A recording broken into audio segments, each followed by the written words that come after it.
So, welcome to Soul Cafe. And today we will be having a story. But before we do, as usual, it's lovely when we have a chance to have a bit of a reflection.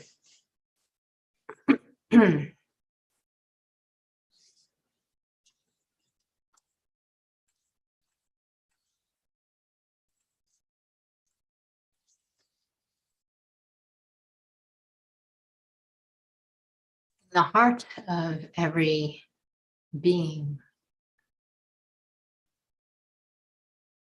there is a memory of a natural nature. It is one of the most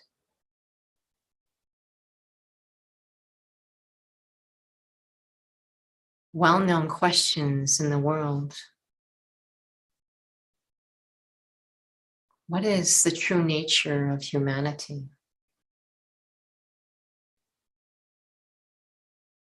And we can go into all sorts of philosophies and theories as adults. But when we look at little children, when we look at babies, every being has that knowing, this expectation. There is this nature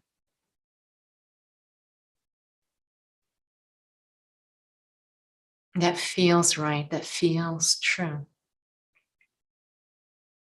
A nature that is pure, is light.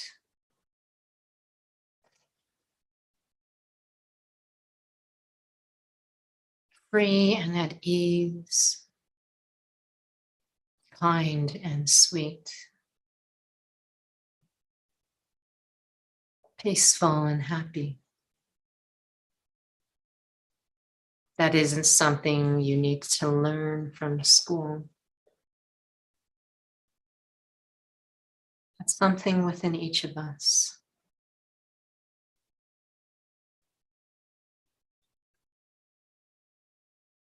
And if I am open to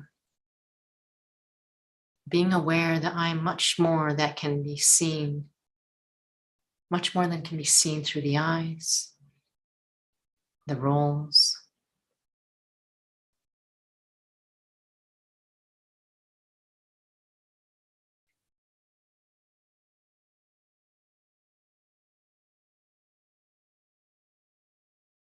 that isn't just a hope that humanity's true nature is good.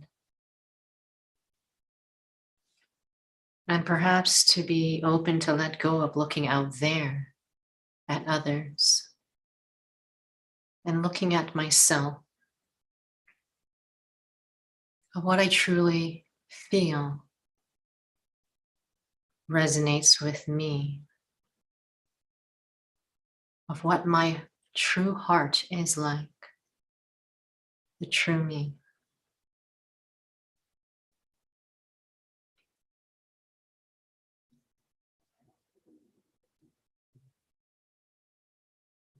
Be open that I am a soul.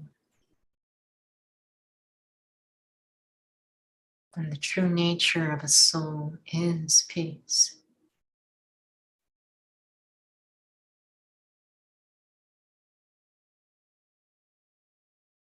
The true nature of me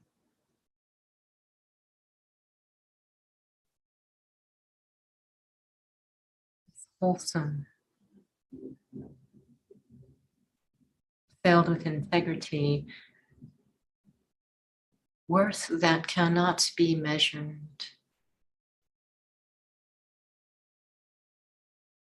And the peacelessness that pervades in the world is because we lost ourselves.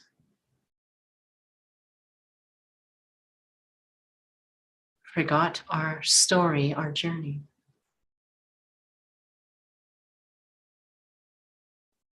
To come back to ourselves takes understanding, takes knowledge that I don't even have, that no one in this world has.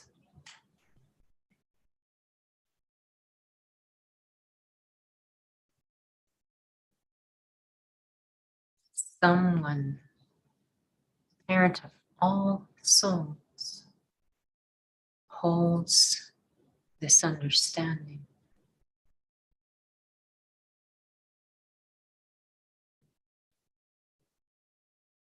And the time and when I feel peaceless, I am searching for something that is missing.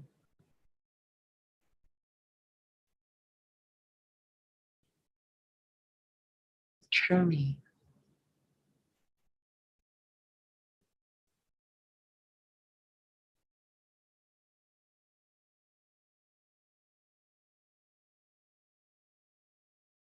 It's not just about thinking about the real me. It's about accepting, realizing, recognizing the real me. And experiencing the real me.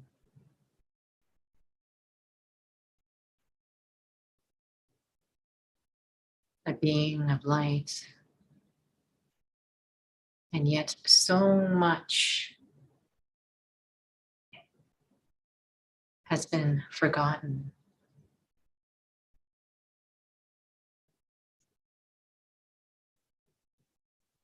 That at this point, it's just to even check in. Who am I? What is my true story? Shanti. So, we have this very interesting story that we are going to share. And so I was just mentioning to those who are on Zoom before we start streaming that we're going to be reading a story from the brothers Grimm. They call the Grimm Brothers, and some may know who the Grimm Brothers are, some may not. But many of the Disney stories, you've heard Little Mermaid, Little Red Riding Hood, Snow White and the Seven Dwarfs. Now, all of these stories actually have been written by the Grimm brothers, but these stories were actually originally written. They were pretty scary, actually, Hansel and Gretel. And so it's not just Disney, but a lot of different writers out there as well had taken these stories and made them more friendly, more family oriented, and definitely with a better ending, right? So, but this one here has a lovely ending. And so I don't know where the Grimm brothers are from, but this is a story that actually references some aspects of the Catholic faith, some religious aspects. But I'm also well aware that some may find some of these words they use are pretty strong. So we're going to use a little bit lighter words just to keep this story sort of to the point, because the message behind it is actually very, very powerful. So hopefully I will make sure that I am mindful of changing some words around here. So as you know, as I mentioned, Grimm Brothers, and their stories can be kind of scary. So I try to choose one that's not. So this is actually called Our Lady's Child. So I'm just trying to get everything so I can see everyone online as well. Okay, so it's called Our Lady's Child. Hard by a great forest dwelt a woodcutter with his wife, who had only one child, a little girl 3 years old. They were so poor, however, they no longer had daily bread and did not know how to get food for her. One morning, the woodcutter went out sorrowfully to his work in the forest, and while he was cutting wood, suddenly there stood someone before him, a tall, beautiful woman with a crown of shining stars on her head, who said to him, I am the Virgin Mary, mother of the child Jesus. Thou art poor and needy. Bring thy child to me, and I will take her with me and be her mother, and care for her. The woodcutter obeyed and brought his child and gave her to the Virgin Mary, who took her up to heaven with her. There the child fared well, ate sugar cakes, drank sweet milk, and her clothes were of gold, and the little angels played with her. And when she was 14 years of age, the Virgin Mary called her one day and said, "Dear child, I am about to make a long journey. So take into thy keeping the keys of the 13 doors of heaven." So she's to be kind of a holder of the keys while Virgin Mary goes away. 12 of these may open and behold the glory which is within them. But the 13th key, to which this little key belongs, is forbidden to you. Beware of opening it, or it will bring misery to you. The girl promised to be obedient, and when the Virgin Mary was gone, she began to examine the dwellings of the kingdom of heaven, so the 12 kingdoms. Each day she opened one of them until she had made the round of the 12th. And each of them sat one of the apostles in the midst of a great light, and she rejoiced in all the magnificence and splendor, and the little angels who always accompanied her rejoiced with her. Then the forbidden door alone remained, and she felt a great desire to know what could be hidden behind it, and said to the angels, "I will not quite open it, and I will not go inside it, but I will unlock it so we can just see a little through the opening." "Oh no," said the little angels, that would be a mistake. The Virgin Mary was forbidden, and it might easily cause you unhappiness. Then she was silent, but the desire in her heart was not stilled, but gnawed there and tormented her, and let her have no rest. And once, when the angels had all gone out, she thought, "Now I'm quite alone. I could peep in. If I do it, no one will ever know." She sought out the key, and when she got it in her hand, she put it in the lock. And when she put it in, she turned it round as well.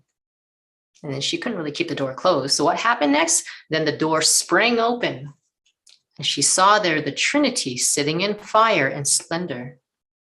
She stayed there a while, looked at everything in amazement. Then she touched the little light a little with her finger, and her finger became quite golden. Immediately, a great fear fell on her. She shut the door and ran away. Her terror, too, would not quit her. Let her do what she might, and her heart beat continually and would not be still. The gold, too, stayed on her finger and would not go away. Let her rub it or wash it never so much. It was not long before the Virgin Mary came back from her journey. She called the girl before her and asked to have the keys of heaven back. When the maiden gave her the bunch, the Virgin looked into her eyes and said, "Did you open the 13th door also?" "No," she replied.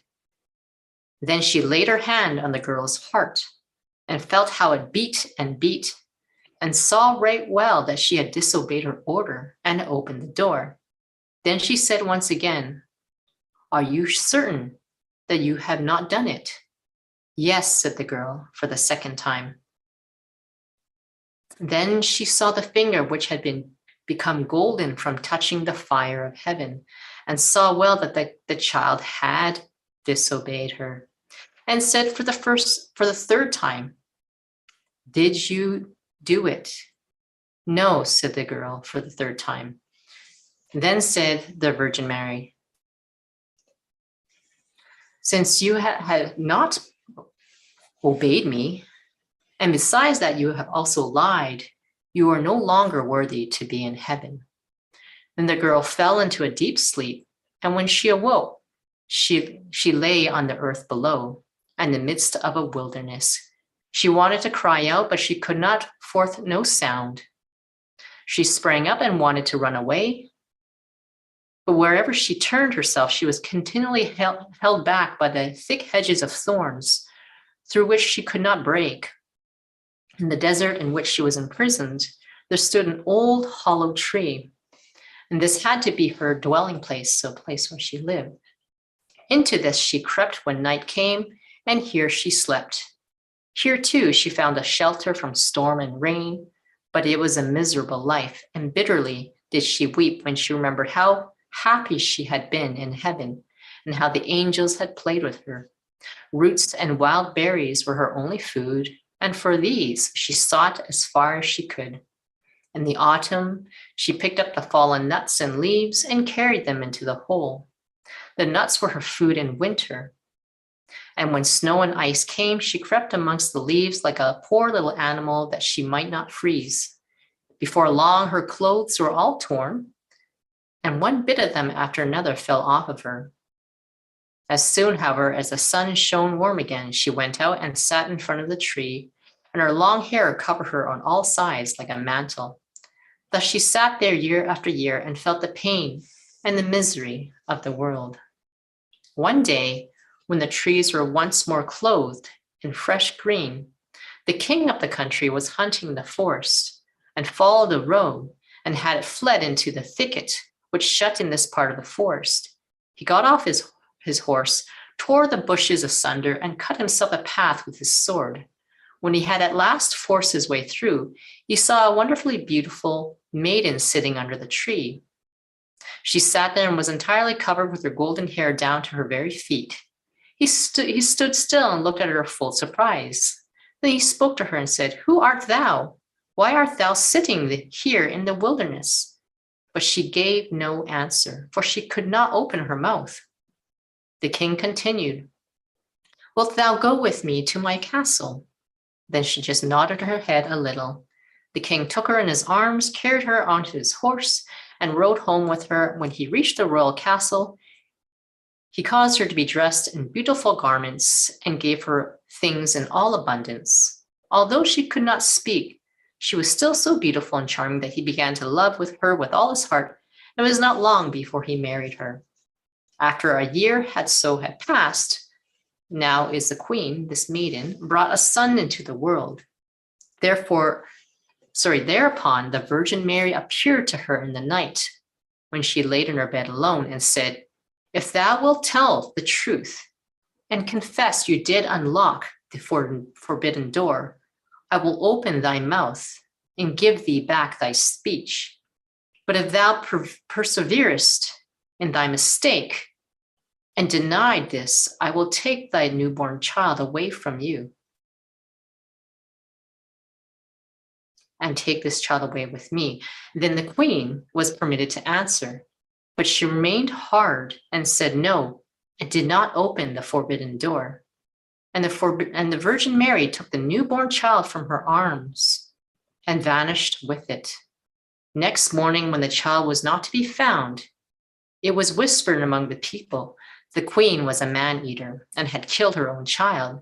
She heard all this and could not say nothing to the contrary, but the king would not believe it, for he loved her so much. When a year had gone by, the queen again bore a son. And in the night, the Virgin Mary again came to her and said, if thou wilt confess that you opened the forbidden door, I will give thee back thy child and untie thy tongue. But if you continue with this mistake and deny it, I will take away with me this new child also." Then the queen again said, "No, I did not open the forbidden door." And the Virgin Mary took the child out of her arms and away with her to heaven. Next morning, when this child also had disappeared, the people declared quite loudly that the queen had devoured it. The king's counselors demanded that she should be brought to justice. The king, however, loved her so dearly that he would not believe it, and commanded the counselors under pain of death not to say any more of it. The following year, the queen gave birth to a beautiful little daughter, and for the third time, the Virgin Mary appeared to her in the night and said, "Follow me." She took the queen by the hand and led her to heaven, and showed her there her two eldest children, who smiled at her and were playing with the ball of the world. When the queen rejoiced thereat, the Virgin Mary said, "Is thy heart not yet softened? If thou wilt own that thou opened the forbidden door, I will give thee back thy 2 little sons. But for the 3rd time, the queen answered, I did not open the forbidden door. Then the Virgin Mary let her sink down to earth once more and took from her likewise her 3rd child. Next morning, when the loss was reported abroad, all the people cried out loudly, the queen is a man-eater, she must be judged. And the king was no longer able to restrain his counselors. And thereupon a trial was held, and as she could not answer and defend herself, she was condemned to be burnt alive. The wood was got together, and when she was fast bound to the stake, and the fire began to burn round about her, the hard ice of pride melted. Her heart was moved by repentance, and she thought, if I could but confess before my death that I opened the door. Then her voice came back, and she cried out loudly, yes, Mary, I did it. And straightway rain fell from the sky and extinguished the flames of fire, and a light broke forth above her, and the Virgin Mary descended with the 2 little sons by her side, and the newborn daughter in her arms. She spoke kindly to her and said, one who repents for their mistakes and acknowledges it is forgiven. Then she gave her 3 children, untied her tongue, and granted her happiness for her whole life. So that is, I'm not sure if you've heard of that story. If anyone has ever heard of that story, that's, wow, I've never heard of that story before. That was pretty powerful. But there were many aspects to that story. And so we always like to share these, these significances based on Raja Yoga.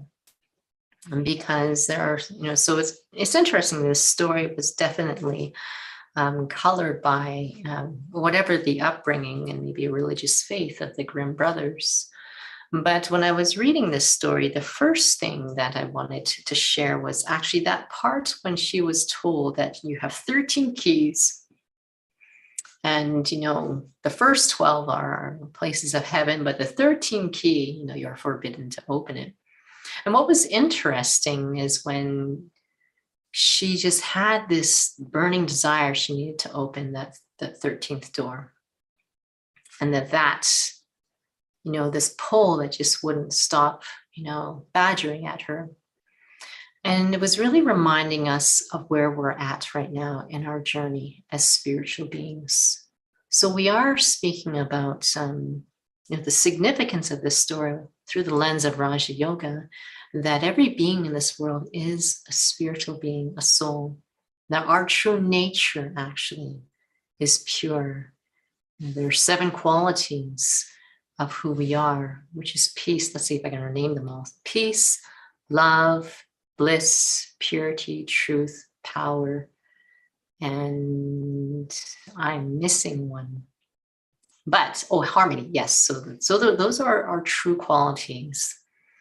And when we first come onto the world stage, these true qualities of who we are just very natural.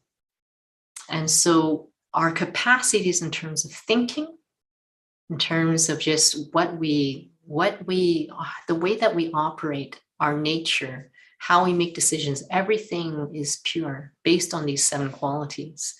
But through time, as spiritual beings, we start to identify ourselves with these bodies, with the temporary, the environment, everything. And we start to forget who we are. We lose access to these 7 true qualities of ourselves. And the first one is that we just identify with the body. And so there is this identification with this body, which we call attachment. You become attached to this body as if it is your identity. But because of that, what happens is it's not who you really are. It's not your true sense of value. But because of that, and you're not really filling up, because now you are identifying with this image, the roles, all this temporariness that doesn't feed you, the spiritual being, the soul. And so then you'll always be looking for something. You're always going to be desiring for something because you're not really filling it with real value. And because of that, and you're filling up with a value that's not real, this is where ego emerges. This perception of value, which is either better than others or maybe even worse than others. I'm not good enough, this lack of self-worth. And this aspect of just constantly needing to fill up, even though these things don't fill you up. That's where this aspect of greed comes from. Right? And so in terms of then these, we would call them the five vices, that as if they become our personality, even though they are not who we are. And that is really important information to know when we lose ourselves. So that part in the story, actually, of this maiden who suddenly just has these thoughts that just can't, just that don't seem to go away. That this desire. All of us have these things that pull at us in terms of emotions, feelings, thoughts. But if we were to really understand our journey as souls, then we will actually have a contextual understanding of what's going on inside our inner world. And that's very important information. Raj Yoga is about realizing who I really am, but also seeing the context, understanding the context of what my journey has been like. Because this is a journey in which you are returning back to who you are, the pure you, but you're also acknowledging what you have gone through. So that was the first thing that came to mind. Listening that she had this gnawing desire to open that door, and yet it was not a good thing, was that we have within us actually this huge, burden. And for some, it may not even feel like it's a burden, but there's actually baggage in there. There's things that we just don't feel content about things. And there's certain things that we don't want to say, and then we say. There are things that we don't want to think about, and we think about. There's so much that goes on inside, and we don't really understand. But if we had an understanding of what exactly is happening within ourselves, and actually who we really are, it's not enough still. We actually need power to be able to use this understanding. And we need to access the true experience of who we are. But that's very, very important so that I'm able to manage myself properly. And so one who's just reading this story, you're sort of standing on the outside. You can sort of have that, what we call in this study, detached observer. You can see what the dynamic is going on inside of that character, but you actually understand what has happened. Now, furthermore, in terms of the story itself, it's interesting. I was thinking so much today about a clean heart, about a clean conscience. And everyone has probably had some point in their life, if not now, where they just feel like, that something is heavy inside. And I'm sure that many have had those experiences where you perhaps maybe said something you didn't mean to say, or you're thinking about things and there's a feeling of feeling bad.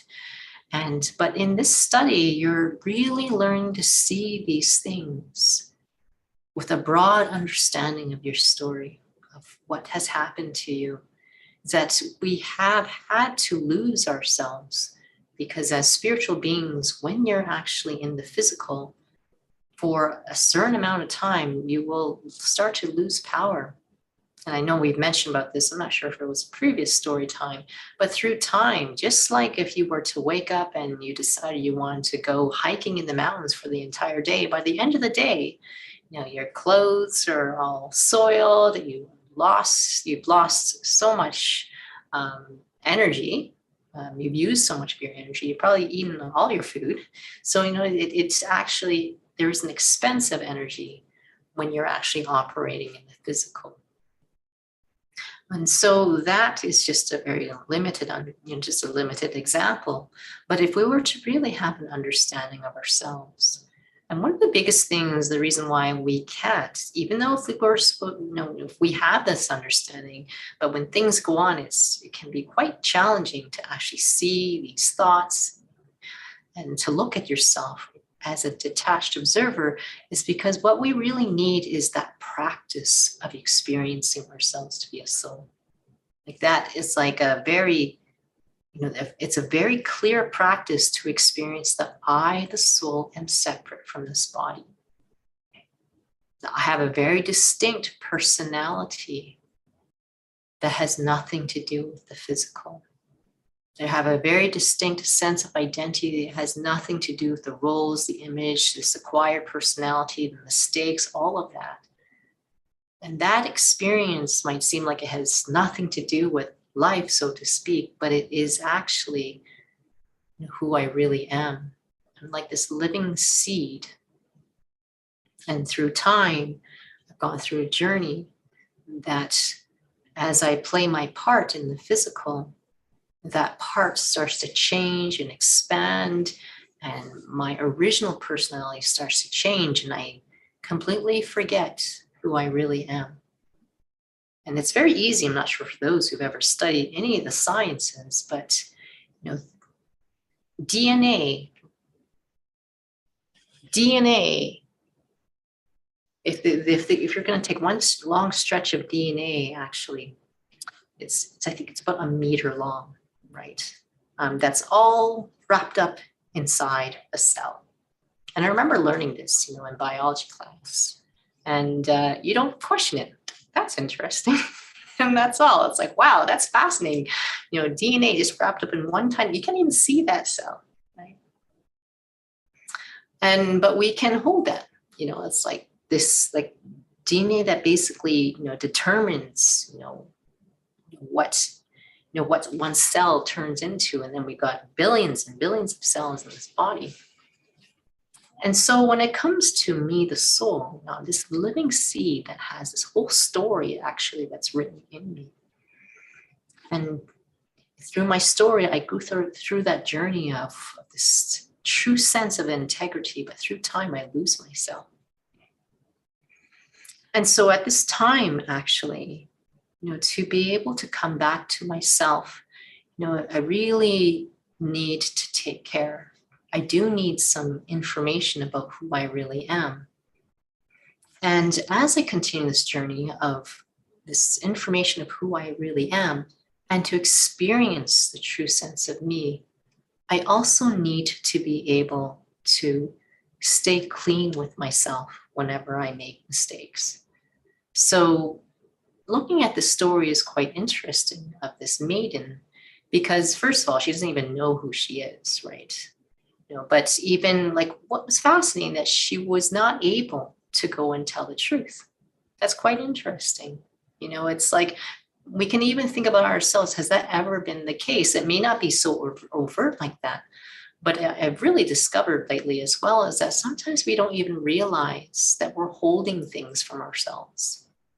We don't even know that we are, but because we're just so used to it. In a way, we kind of sort of cover things up, and it could be the smallest thing, or it's just I'm holding on to a burden. It's not really mine. And in the study, it actually helps to free you to be able to look at yourself from a place that is actually filled with understanding, to be able to look at yourself objectively. Now, whatever it was quite interesting that, maybe there was some shame that she could not say anything. Maybe it was quite interesting at the end of the story, there was this pride that I felt like I made the right decision. And yet there's so much sorrow that she was feeling, because of the decision that she was making. So this is the way that actually the vices work, that it just keeps wrapping me into this darkness, into, a world in which that isn't the real me. Raja Yoga is really about being able to start to access these qualities of myself that help me to manage, actually, as I return to that true sense of who I am. And for those who've taken Raj Yoga or not taken Raj Yoga, there is actually, when you're studying, you actually have what we call transitional qualities, right? The true nature, we mentioned about the 7 qualities, and we mentioned about these vices that aren't really who we are, but now we identify them as if they are who we are. But there's transitional qualities that are really important. It's like the personality of a student. And one of them we mentioned about is detached observer, is that you're learning to be able to see yourself with objectivity, but yet you can't until you actually start to experiment with what the experience of being a soul is. So that you can actually start to see even emotions going on, maybe thoughts that are not so elevating, to actually see them with understanding. And when you do, the study is that you receive a body of knowledge that helps you to see with understanding. And when you see them, there is such a level of peace you can have for yourself to see all this. But it does take practice to first experience who you are. So you have this position, so to speak, in which I can see all this, because you're feeling who you really are, so that when you see the stuff, you actually have on a deep level feeling, this isn't who I am. This stuff has gone through, because I've gone through many, many births of experiences of believing I'm not a soul. So I've had all these emotions, all these vices I've experienced, but now I'm actually accessing the real me. And I'm also accumulating this power to be free. And that's one of the big pieces, is that there is the power of understanding. There's also the power to be free. We call it the power to be detached. It's not meaning like you're disconnected, but I am actually attached to the experience of truth. So I can detach from the illusion of who I am not. And that becomes very, very important, because, and then when I see things going on inside, you're increasingly able to have a sensitivity to when things are being driven from the wrong place too. And everyone in the world actually wants to keep their conscience clean, right? We just don't know how. And plus we have a very limited understanding of ourselves that just makes us feel bad. So if you make a mistake, it just makes you feel worse. And I know, these two individuals, where one of them actually has a cognitive challenge, and then the other one who she is with is constantly just trying to correct her. But when she makes a mistake, she is terrified. She doesn't want to tell the other individual because she is completely afraid she'll be judged. And most of the time, she is judged, right? And then when I look at that dynamic between these two individuals, it reminds me of what goes on inside her head all the time. Like you don't want to, like be clear about what has happened, as if you're going to judge yourself, right? But this is a journey in which you're actually learning to be able to see yourself with such a broad sense of understanding. And this is actually connected then in terms of one's relationship actually with our spiritual parent. And we mentioned in the reflection, at the beginning, that our spiritual parent, who's also a soul, actually retains that memory of who we are. And his function, as we learn in the study of Raja Yoga, is actually to help us get ourselves back again. And actually, this is a being who is not capable at all of being judging, of being harsh. In fact, this is a being who can only stay in that experience of these 7 qualities and preserves that identity and memory of what we were like. But our ideas actually of God, and all these different names we have in different religions of who this being is, are actually colored by our own burden, by our own perceptions of ourselves and each other. So there is quite a bit of fear that has developed through time with our spiritual parent. But because of that misperception, it only creates a bigger gap between us and him. And it severs that relationship between parent and child. But his function really is to help us to learn this knowledge of understanding of who we are, but also give us the capacity to be able to manage ourselves as we continue to experience who we are. And that link with him too is meant to be a very healing link.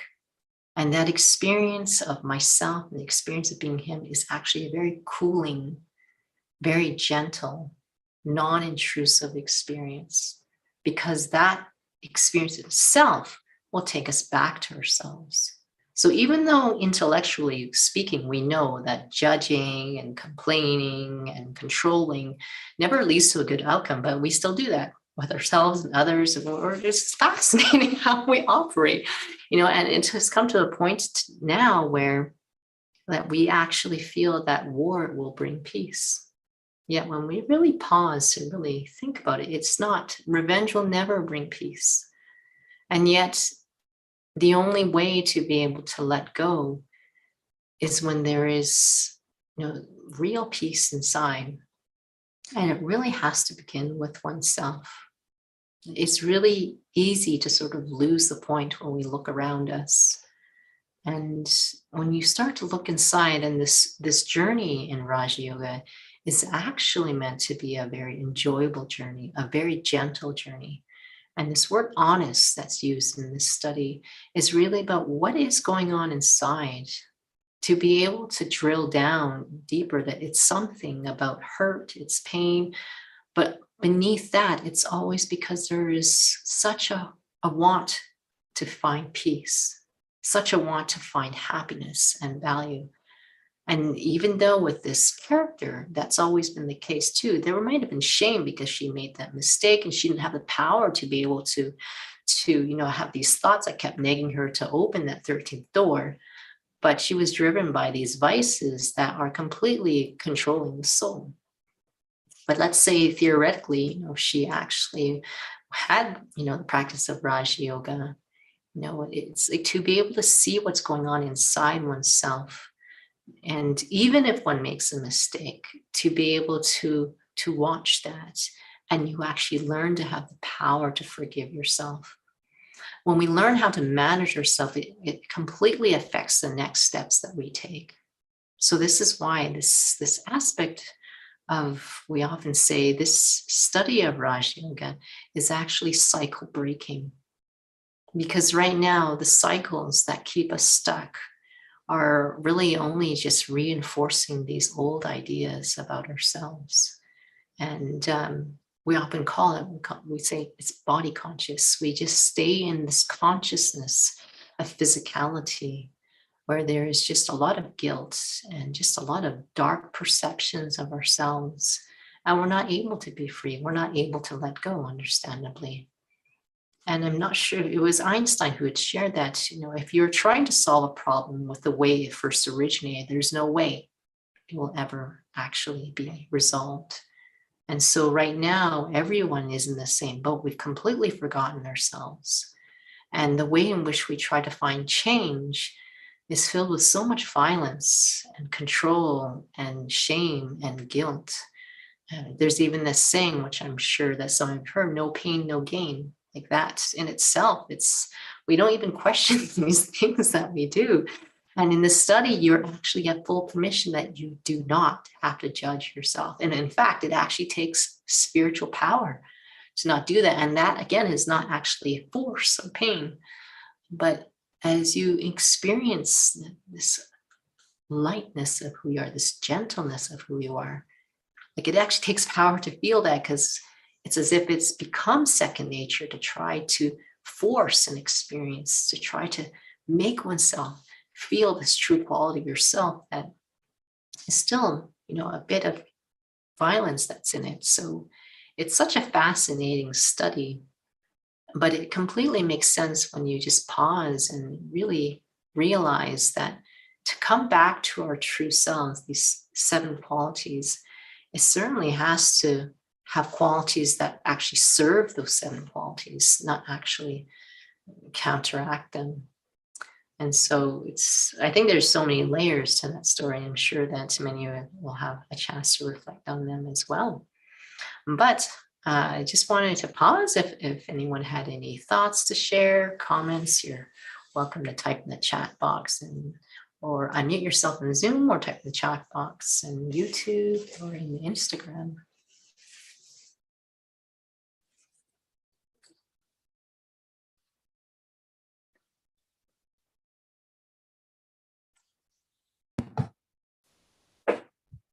Om Shanti. Yes, Pauline. Just a short reflection of the story. It brings to my reflection that the story is the exact replica of the story of every soul, and from the Raj Yoga that I have been learning, our life is cyclic. It's not linear, and we started at our very highest stage, very pure, there's pure joy, happiness. That's the life that we are. And then because of time, we lose our power. And at this very moment, we are on our lowest stage, where vices started to rule our world. And Raj Yoga teachings give us the very basic information until we experience our true nature, of back to our pure self, and to get that power to really understand, to experiment, and to absorb what really our relationship with the Supreme Soul, with God, because a lot of us has I would say not having the right information about the relationship with the Supreme Soul or with God. So most of the time we go to Him and we feel unworthy, we feel so low. But the Raj Yoga teaches me to find my pure self, my worthiness, my self-respect, because God wants us to be like Him. And the relationship with God as a mother, a father, a friend, a companion, it's everything. We don't need to seek any sort of love from the external. So from my experience, I have that feeling and experience of pure contentment and happiness. And on the story, because the girl lost that purity, she doesn't have that idea of what a pure self would be, and tend to seek that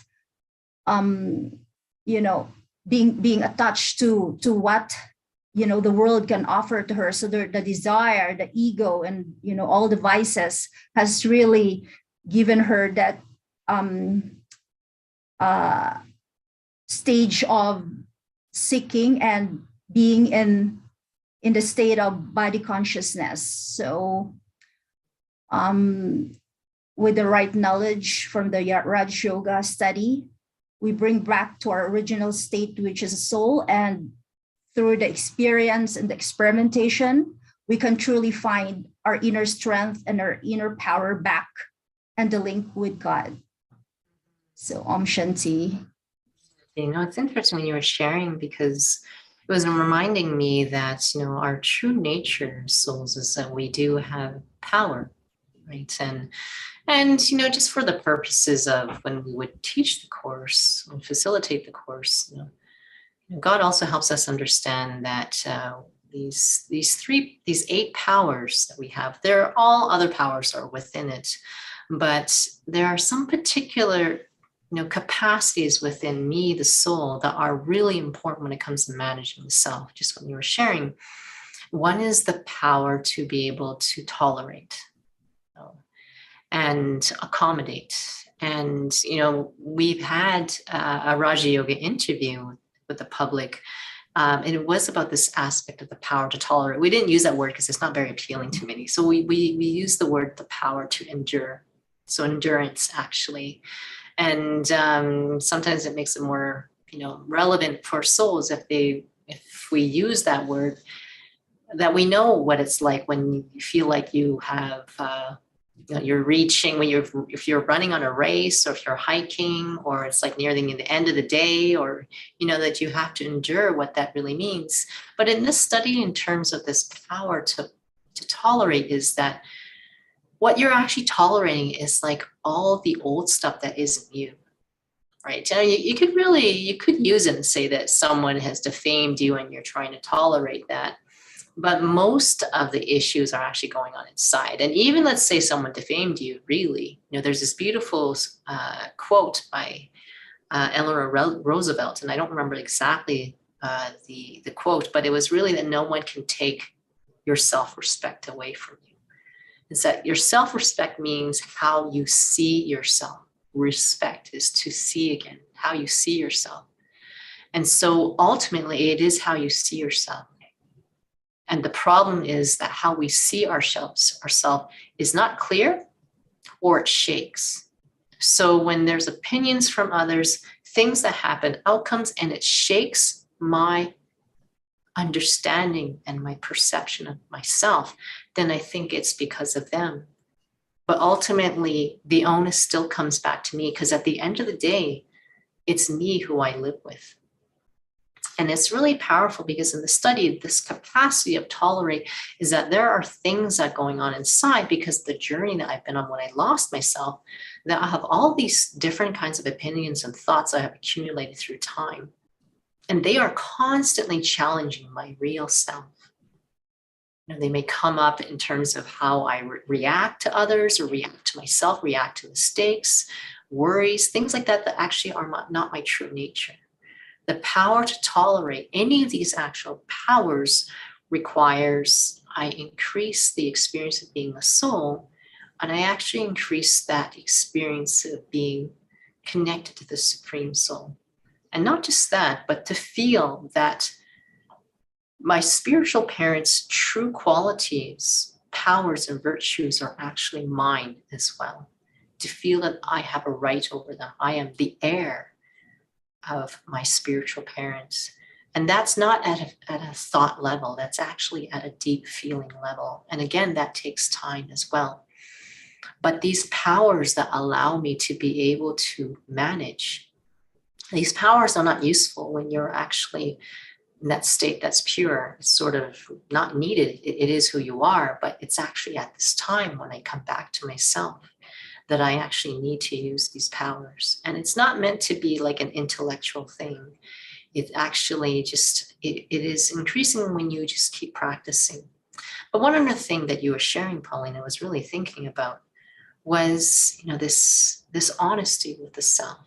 It was quite interesting. I know it's your, like, why this maiden couldn't confess? What was going on that she couldn't confess? Was it a feeling bad or whatnot?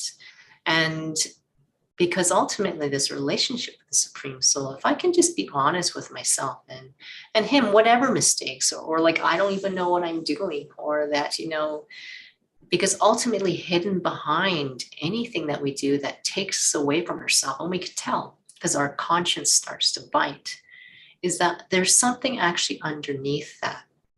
And it'll always have something to do with because of wanting peace or happiness. It always is.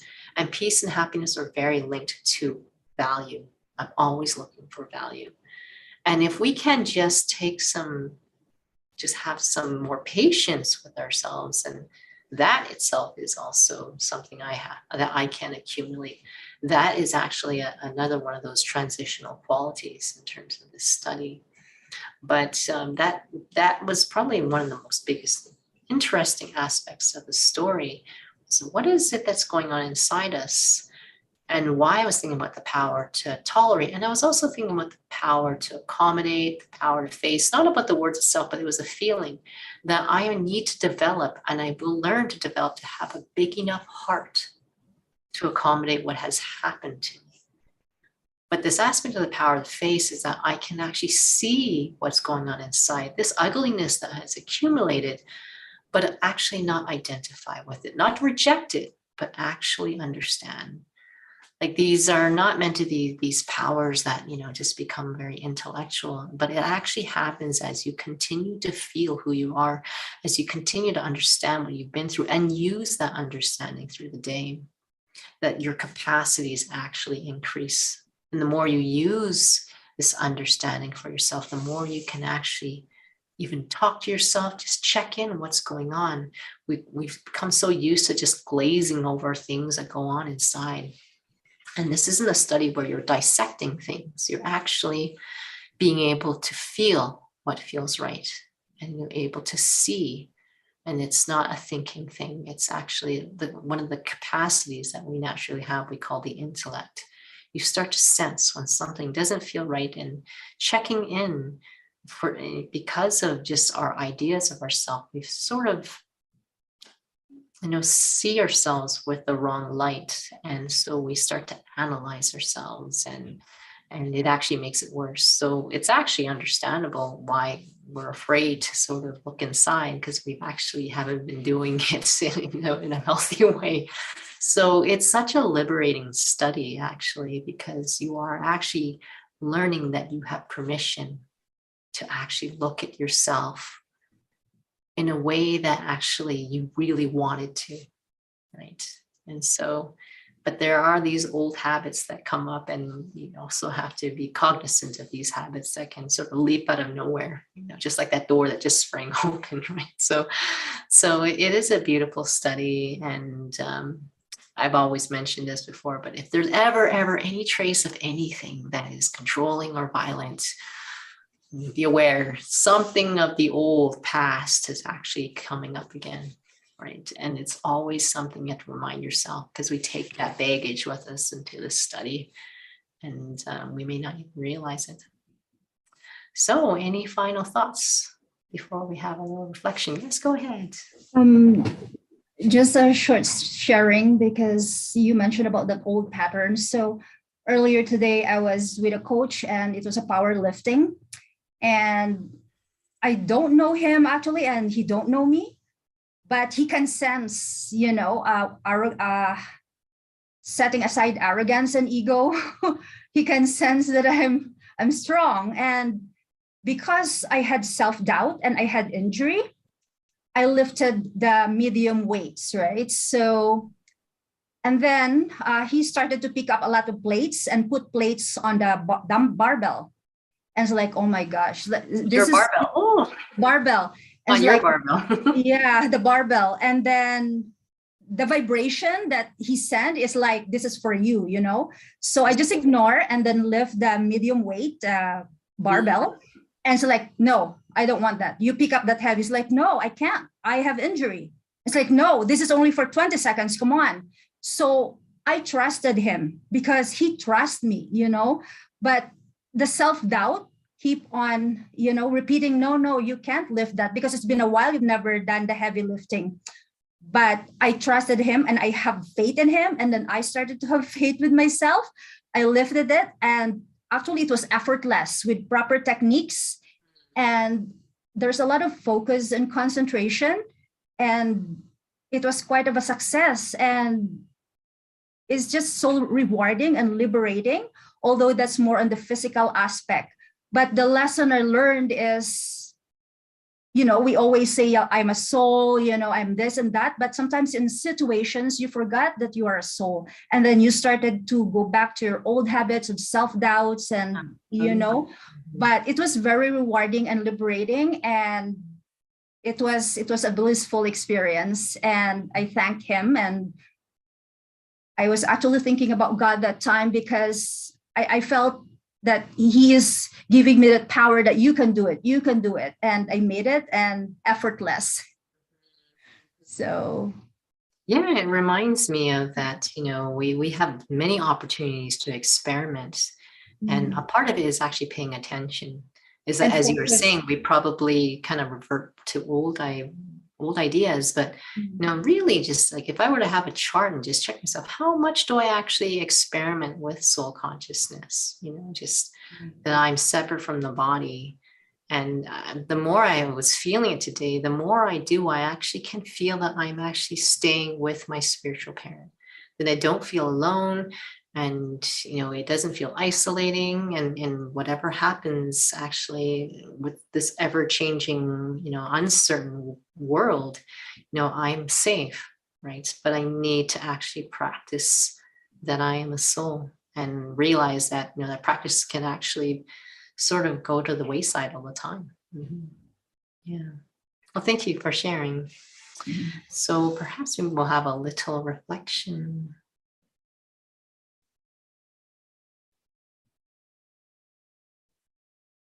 If I were to realize that when I check my heart, check my mind, that I'm not checking from a place that's objective, that there is and has been a lot of baggage accumulated for many births. It's hard to be honest with the self when I have not accessed the true memory of who I am.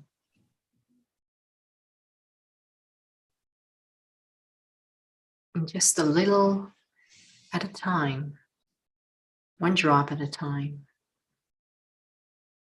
to let my heart be open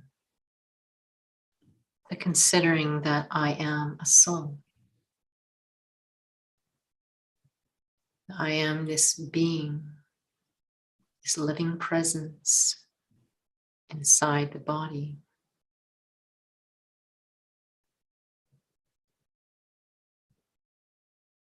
That I am a being of peace. That is my true nature. And maybe be open to considering that maybe on easier days first, days when ego has not erupted, days when it doesn't seem like such a challenge, days when I feel like I can afford the time with the intention to accumulate one accepting feeling after another, accepting this is me. I am a soul, an eternal being, seated right behind the eyes. My true nature is peace.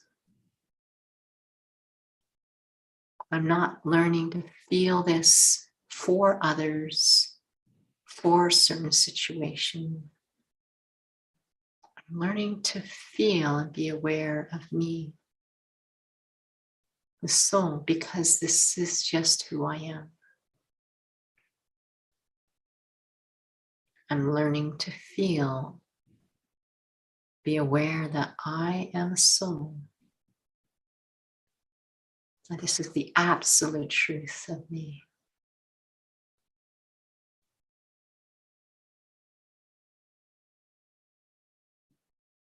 Every time I go into this pause, just to be open to considering I'm a soul. Every single time, it's just to touch the absolute truth of me.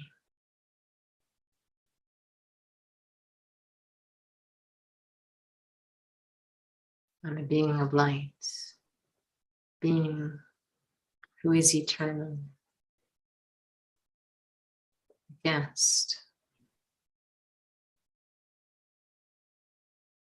I'm not using this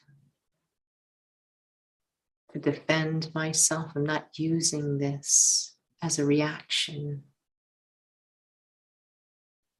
I'm just coming back to truth again and again. The way that someone who dives into the water has to come up for air again and again. Just touching truth again and again.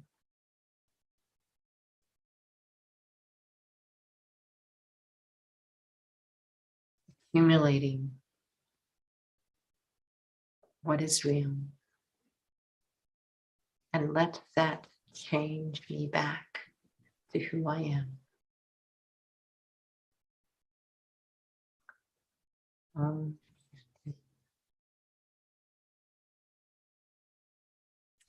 Thank you for joining. Thank you, Pauline, for lovely sharing. Thank you for those on Instagram and YouTube as well. Until next time.